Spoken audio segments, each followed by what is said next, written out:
workshop in Romania this time? Well, we had a beautiful workshop, and it was full of theatre and performance and fun and adult kindergarten. We don't just sit around talking about dreams or banging the drum. We move with them. For example, a woman shared a beautiful dream at the breakfast table in which there are soap bubbles coming down. She's in her childhood city, which is Brașov. She's in the children's playground where she used to play hide and seek and hopscotch, and she's watching the soap bubbles come down. Every soap bubble contains an angel, a little angel. They all have messages for about life, about how to heal some problems she's been having with a friend, and she's telling me the dream at the breakfast table. It's so beautiful. I say to her, this has to be enacted, this has to be embodied. We don't want to sit around analysing this. We want to turn it into performance. So in the workshop, by her invitation, everybody became part of a theatre. We are the children's playground. There are people running across the room doing hopscotch and hide and seek. There are people playing soap bubbles, people playing the angels inside the soap bubbles, and they're giving them messages about healing and life and good humour. And we saw the whole thing blossom. It was raining angels, and we saw her take from this experience humour, joy, lightness in approaching some difficult personal relationships. That's an example of how active dreaming is active in yet another way. We move with the dreams. We bring the energy through. It's not just a method of analysis or interpretation. Dreams are too important to be just analysed. We have to do something to move the energy. Real magic is the art of bringing energy from one order of reality into this one. And we do that when we move like that. So we had many of these experiences of dream theatre. The energy was high. And, you know, around my trip for the workshop this time, I've had just lovely experiences at every turning in the country of Romania.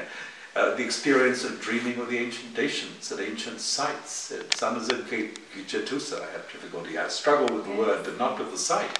We had big experiences visiting ancient Asian sites like Samazârghetusa and trying to see in a visionary way what life was like before the Romans came, and I discovered in my vision of these things that women were far more important, more reverenced in this culture than we have been told. We don't know that much from the documents.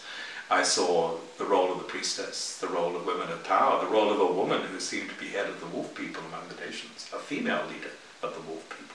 I saw those things. So I had the excitement of dreaming with the land into, let us say, the spiritual archaeology of the country. And it wasn't confined to the Dacians and the pagan ways. I had similar experiences with the Orthodox tradition. I found myself dreaming of Father Arsenio Bocca. My goodness, I don't know much about him, but I have to learn more. I've been looking at his paintings because I've been led along ways of Orthodox mysticism in this country too, which is part of its spiritual heritage. I mean, this approach is open to all forms of understanding the sacred that respect the individual and the individual's conscience, the individual's ability. And then today in the National History Museum in Bucharest, I had a fascinating conversation with a very bright PhD student who specializes in Ottoman history, interesting speciality for Romania. And I was telling her about some things I've learned about dreaming across the border there in Turkey in Ottoman times, and she asked me to give an example. And I talked about a famous Turkish poet in the Ottoman period called Figani. Figani was, liked to live high. They're not supposed to drink, but he drank a great deal of wine and partied all the time. And he woke at some point from a terrifying dream in which he saw himself raised up in a high place, but it all felt wrong. He's hanging in a high place and he's terrified and he's crying. And his friend says to him, don't worry, being raised to a high place means you'll be elevated. The Sultan's going to send for you and give you some extra money for being a great poet or something like that. So he denied, the poet Figani denied the truth of his feelings about his dream, something we never do in our approach. He denied the truth of his feelings. He decided to persuade himself in his head that the friend's words of reassurance were correct. He's going to be raised to a high place. Well, he was raised to a high place. He was hanged from a pole in the fish market at Enimonu. Anyway, I'm struggling with some of these words. The fish market on the Bosphorus there in what is now Istanbul. So he was raised high by being hanged above the people, and the body was left there to rot for a while because he'd earned the displeasure of the Sultan or some of his courtiers. So that story from the history of the Ottomans was an example of something, of the importance of something which is central to our active dreaming approach.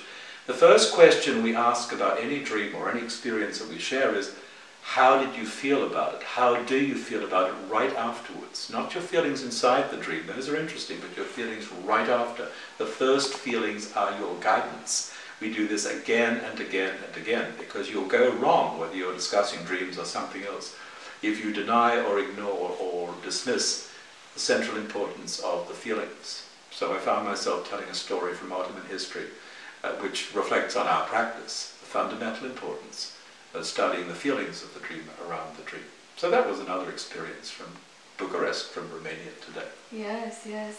And going back a little bit to the workshop, it is another important thing that I want to talk to you about regarding your vision with Arsenia Boca, and then that huge moment, for me it was very important, with the death contract, with that part. Can you tell a little bit about how dreaming makes us see death differently? Well, I have no theology about what I do, but I will say this with absolute certainty. If you become an active dreamer, you will have no personal doubt that spirit consciousness survives death. You'll have no doubt about it, because you will become aware that you've traveled to places where the dead are alive, and also that you're visited by people who have died that are alive somewhere else. You'll just know that. You'll know that 100% for sure. And as I get older, I divide the world into people who have a personal experience of these things and those who do not. It's almost as important as whether you have a sense of humor or whether you do not have a sense of humor. I don't want to spend time with people who have no sense of humor. I'm prepared to spend time with people who have had no personal experience of what lies beyond death, because I'm a teacher. I want to help people to understand. And the reason I want to help people understand death, and why dreaming is important preparation for dying, is this. I think we can usually manage to find some more courage and clarity for life decisions when we know, as a matter of personal certainty, that there's life beyond death, that there are consequences for our actions. I think we do try to do better, and I think we also are able to accept risks for a creative life that we might otherwise find it hard to accept, because why not? I mean, if you know that this world, this life, is a bridge between other lives, as the Buddha is quoted as saying, well then, why not have a go at it? I mean, why not do more? Why Buddha said, walk on the bridge, don't build on it. You know, so if this life is a bridge, don't just sit down and pile up your bricks in one spot, keep moving.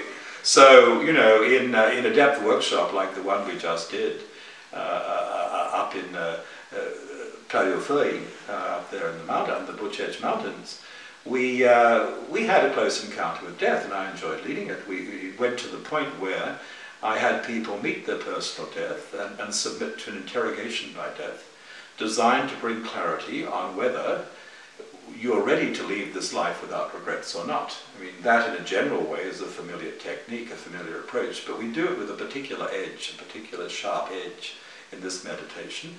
And at the end of the meditation, people made a contract. They had to consider what they would regret most if they died today or tomorrow, and what they would do if they had more time so they could leave this life with fewer regrets. And then they had to write a personal contract giving them a life extension on the basis of having agreed to do things, if they're given more time, would enable them to leave without regret.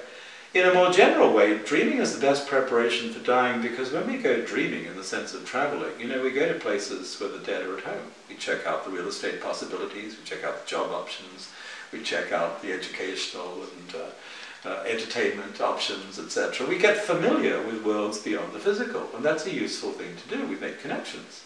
And in a sense, once you're conscious of what is going on, a lot of your fear will fall away, because you'll know that there are places you can go and you'll be prepared for it. So dreaming, to repeat, is the best preparation I know for dying. And the time to do this is any time, because as the French essayist Montaigne said, we do not know where death is waiting for us, so let us be ready to meet death anywhere. Wow. So in a way, active dreaming also means active living, and living more consciously. Absolutely. I mean, I like the word dream. I could use other words for all of this. I could use words like imagination. I mean, Mr. Jung used the phrase active imagination, so although I love him, I don't want to be confused with a simply Jungian approach, so active dreaming suits me better as a phrase. And it also marks the fact that it's an original method, but it's not simply about working with dreams in the ordinary sense. It's about living life in a certain depth, and it's about healing in certain ways. And the whole process is an invitation to a path of endless healing, adventure, possibility. Okay. Thank you, Robert. My pleasure.